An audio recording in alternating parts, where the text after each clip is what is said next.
ਲੱਸੀ ਬਣਾते शिकायत करनी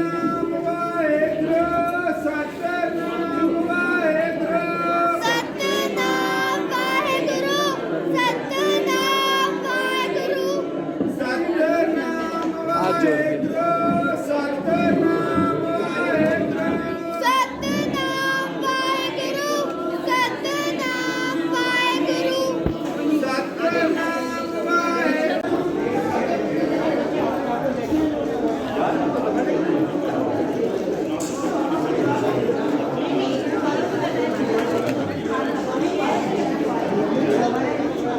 मीठे में हलवा खा ले